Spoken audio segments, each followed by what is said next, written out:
Shalom saudaraku, bersyukur pada Tuhan, anugerah Tuhan sempurna. Kali ini kita belajar kebenaran firman Tuhan. Saya mengajak kita memperhatikan bagian firman Tuhan dari Matius pasal 10 ayat 10. Di sana dikatakan, "Janganlah kamu membawa bekal dalam perjalanan, janganlah kamu membawa baju dua helai, kasut atau tongkat, sebab seorang pekerja patut mendapat upahnya." Dari 1 Korintus pasal 9 ayat 14.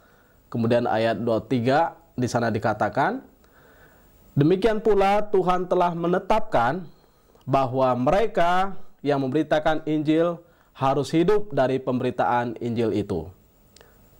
Segala sesuatu ini aku lakukan karena Injil, supaya aku mendapat bagian dalamnya." Kalau kita perhatikan bagian firman Tuhan yang kita baca ini, memberitahukan kepada kita bahwa hidup bertuhan berarti percaya sungguh kepada pimpinan Tuhan. Ketika Tuhan memanggil kita, pasti Tuhan memakai kita. Ketika Tuhan memanggil kita, pasti Tuhan pimpin jalan kehidupan kita. Ketika Tuhan memanggil kita, pasti Tuhan memberkati, menyediakan yang kita perlukan. Sehingga janganlah kamu membawa bekal dalam perjalanan, janganlah kamu membawa baju dua helai, kasut atau tongkat, sebab seorang pekerja patut mendapat upahnya. Ingat, seorang pekerja itu patut mendapat upahnya. Sehingga kalau kita minta orang bekerja pada kita, jangan lalai memberikan upah. Jangan lalai memberikan gaji kepadanya. Karena seorang pekerja itu patut mendapat upah. Dan Tuhan pun berlaku demikian kepada kita sebagai anak-anaknya. Kita selalu bisa percaya kepada Tuhan. Tuhan memanggil kita. Tuhan menyediakan yang kita perlukan. Dan memang seorang pengusaha yang baik akan memberikan upah yang baik kepada karyawannya. Dan ini suatu pesan yang penting bagi kita orang percaya. Demikian pula Tuhan telah menetapkan bahwa mereka yang memberitakan Injil harus hidup dari pemberitaan Injil itu. Sehingga orang percaya bergantung pada Tuhan, seorang pemberita Injil hidup dari pemberitaan Injil. Sehingga misalnya seseorang melayani di gereja, ya gereja yang mencukupi kebutuhannya. Gereja yang memikirkan, yang membantu, bahkan yang menyediakan keperluan-keperluan seorang hamba Tuhan. Demikian juga para rasul pada zaman lampau, mereka ditolong, didukung oleh anak-anak Tuhan. Gereja tetap bisa berkembang, pekerjaan Tuhan bisa tetap dikerjakan oleh hamba-hamba Tuhan yang mengerjakannya. Segala sesuatu ini aku lakukan karena Injil, supaya aku mendapat bagian di dalamnya. Inilah semangat orang memberitakan Injil. Jadi dia mengerjakan semuanya karena Injil, sehingga nama Tuhan ditinggikan, pekerjaan Allah terus dikembangkan. Pernahkah kita berpikir bahwa seseorang tidak sekolah tinggi, dia kemudian bertanya, mungkinkah saya akan berhasil karena saya tidak sekolah tinggi? Saya berjumpa dengan seseorang, dia cerita bahwa anaknya nggak lulus SD, tapi ternyata sekarang menjadi pengusaha yang sukses. Dia dipercaya oleh bosnya. Nah, karena dia sudah berhasil, maka dia kemudian menggali ilmu, dia belajar, mengambil paket demi paket, lalu dia kuliah. Bahkan dia ngambil di bagian lawyer, pengacara. Yang menarik bahwa dia nggak berhenti belajar, karena dia tahu dulu dia tertinggal sampai nggak tamat SD, tapi dia mengambil paket, lalu dia kuliah sambil bekerja. Dia sukses, menjadi pengusaha yang sangat sukses. Kita berpikir nggak mungkinlah orang yang nggak sekolah tinggi akan berhasil. Nah, pernahkah kita juga berpikir bahwa orang tidak punya uang yang banyak atau uang cukup, bahkan mungkin orang tuanya bekerja sebagai pekerja biasa. Ada yang kita dengar orang tuanya sebagai penjual koran, nasi kelontong, bahkan warung biasa. Tapi ternyata bisa menyekolahkan anaknya sampai sekolah yang tinggi, sampai S2. Jadi dengan kata lain bahwa uang yang cukup itu bukan patokan. Ada seorang pembantu juga yang dia setiap hari mengantar anak majikannya ke sekolah. Kemudian dia tanya pada dirinya, setiap hari saya mengantar anak majikan saya sekolah, sementara saya nggak pernah tamat dari SMA. Nah, lalu dia ada rasa cemburu, sehingga dia menabung. Lalu setelah tabungannya cukup, dia mengambil paket, kemudian dia kuliah, lalu dia menjadi sarjana. Begitu banyak kisah sebetulnya menceritakan tentang orang yang tidak mampu, lalu berhasil. Tidak punya uang yang cukup, lalu bisa sekolah tinggi. Bahkan, pernahkah kita berpikir bahwa orang tidak punya modal usaha bisa menjadi sukses? Nggak ada modal sedikit pun, bahkan dari orang tuanya pun tidak. Bisa nggak orang itu sukses? Begitu banyak orang yang bisa sukses, meskipun tidak ada modal. Tapi yang penting dia bekerja, berjuang, berusaha, lalu dia sandarkan hidup pada Tuhan. Maka orang itu bisa menjadi orang yang sukses luar biasa.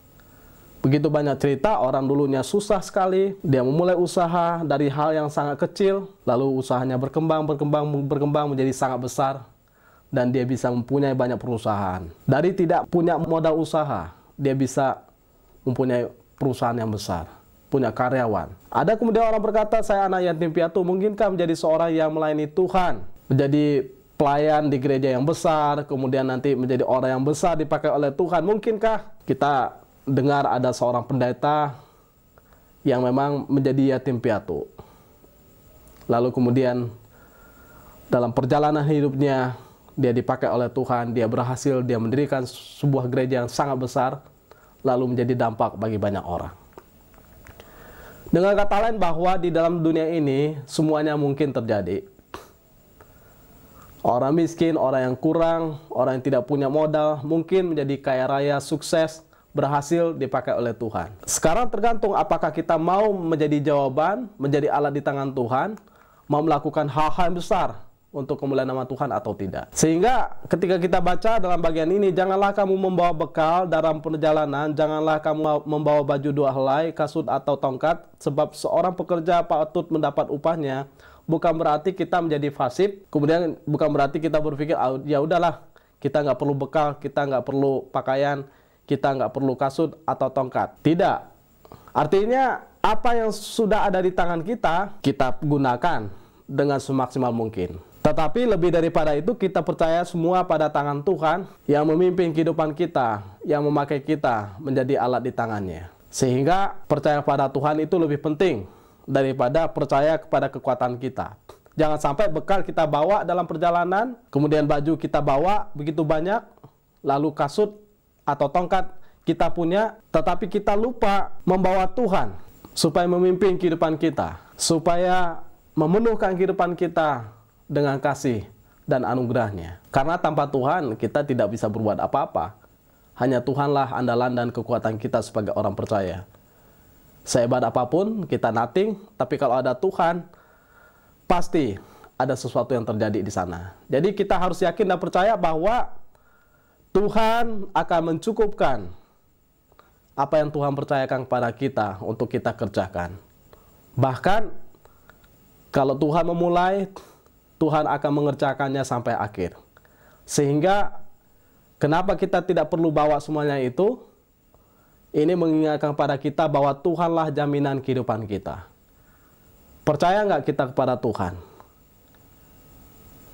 Masihkah kita berserah pada Tuhan dalam kehidupan kita? Karena setiap pekerjaan, studi, usaha, atau pelayanan yang Tuhan izinkan untuk kita kerjakan, untuk kita jalani, ingat, Tuhan pemimpin kehidupan kita, Tuhan penolong bagi kehidupan kita, Tuhan mencukupkan yang kita perlukan.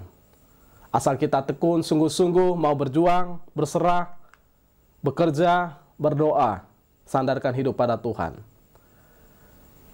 Jadi terkadang pelayanan, atau usaha, atau studi, itu tidak harus selalu dimulai dengan sesuatu yang luar biasa. Bisa juga dimulai dari sesuatu yang namanya tanpa ada sesuatu yang tersedia, atau nol, tanpa adanya fasilitas. Namun ketika kita yakin bahwa inilah kekuatan anugerah Tuhan, sehingga saya bisa berjalan.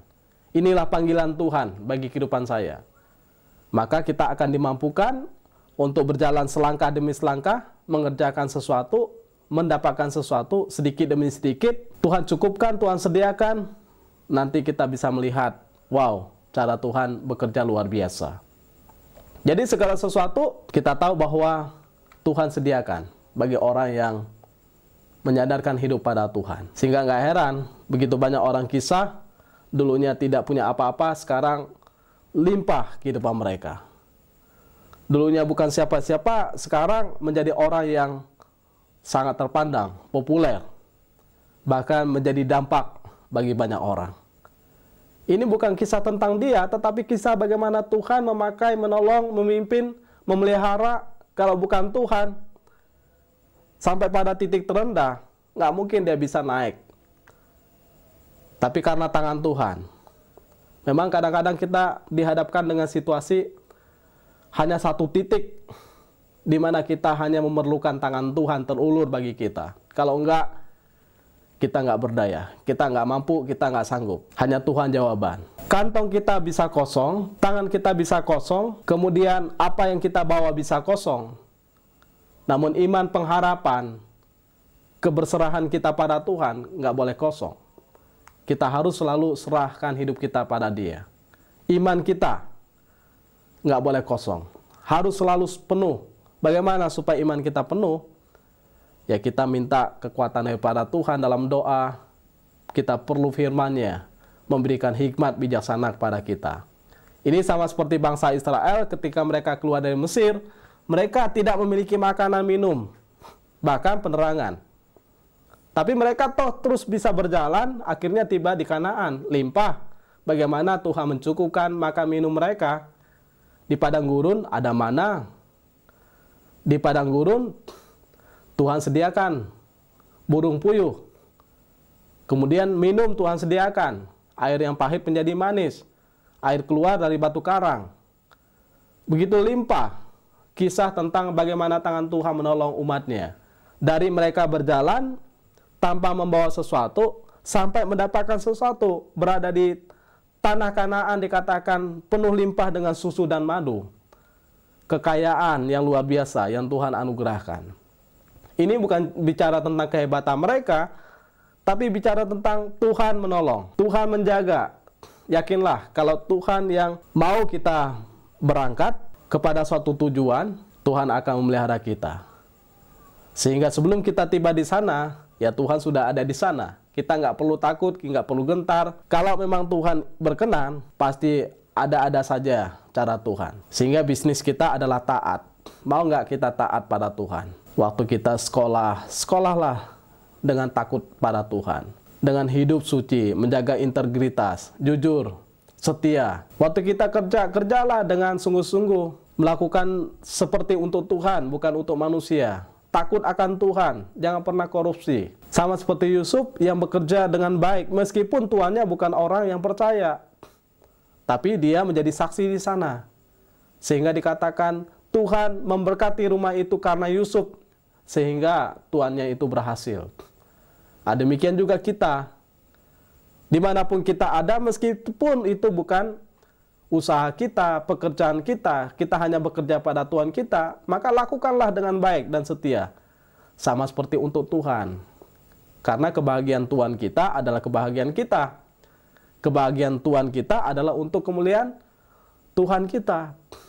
Jadi, kita harus lihat bahwa berkat rezeki itu ya datang daripada Tuhan. Kalau kita setia, lakukan tugas kita studi dengan baik, kita belajar dengan sungguh-sungguh, kita belajar karena kita takut dan gentar melakukan ini untuk Tuhan. Kita kerja dengan sungguh-sungguh, kita mengerjakan ini karena kita takut dan gentar pada Tuhan, mau menghormati Tuhan, mau melayani Tuhan. Sama seperti kita melayani di gereja. Meskipun porsi pelayanannya sepertinya di belakang layar, atau di depan layar, hanya porsinya sedikit. Kerja dengan setia, lakukan semuanya ini untuk Tuhan. tidak bersungut-sungut, tidak berhitung, mengagungkan Tuhan, maka upahnya daripada Tuhan. Jadi Tuhan bisa melakukan berbagai cara. Berkat tidak harus selalu secara materi. Tapi anak kita bahagia, sehat, istri kita bahagia, sehat, suami kita sehat, suami kita takut akan Tuhan, anak kita takut akan Tuhan, istri kita takut akan Tuhan. Itu juga bahagia, sukacita yang kita terima. Maka jangan menunggu baru melayani. Jangan menunggu banyak baru mau kerja. Gajinya banyak baru mau kerja. Kerjalah karena memang kesukaan kita, karena memang kehormatan bagi kita sebagai orang percaya mau mengerjakan sesuatu yang terbaik untuk kemuliaan nama Tuhan. Maka jalankan pekerjaan itu dengan setia. Kita bisa belajar di kantor kita, ketika kita bekerja pada bos kita, belajar setia. Nanti siapa tahu kita punya usaha sendiri, maka kita akan setia. Waktu kita sekolah, sekolahlah dengan setia. Siapa tahu nanti kita punya sekolah, bisa membuka suatu lembaga pendidikan yang Tuhan memang percayakan pada kita. Hanya memang kita harus berani memaksa diri, keras pada diri kita, supaya kita ini menjadi orang yang setia. Kalau kita setia, nanti Tuhan akan tambahkan. Kita setia 1, 2, 3, nanti 10, nanti 100, nanti jadi 1000, dan lain sebagainya. Sehingga takaran ini membawa kita untuk memahami bahwa kita jalan bersama dengan Tuhan, Tuhan akan mencukupkan, Tuhan akan menambahkan. Maka jangan fokus pada diri kita, fokuslah, melangkahlah pada tujuan Tuhan bagi kehidupan kita. Fokuslah pada tugas, tanggung jawab yang Tuhan amanatkan kepada kita. Jadi kesulitan apapun bukan sesuatu yang merintangi kita untuk mengerjakan tanggung jawab kita. Nah, sekarang angkat hati pikiran kita, bahkan perasaan kita, semangat kita, hidup kita sepenuhnya kepada Tuhan. Kita yang bisa mengerjakan segala sesuatu dengan terarah pada Tuhan, kita akan berbahagia. Ingat, Tuhan akan memberikan upah kepada mereka yang sungguh-sungguh hidup mengandalkan Dia. Jadi Tuhan yang menjamin kehidupan kita. Kita berjalan di dalam terang kebenarannya. Terpujilah nama Tuhan. Amin.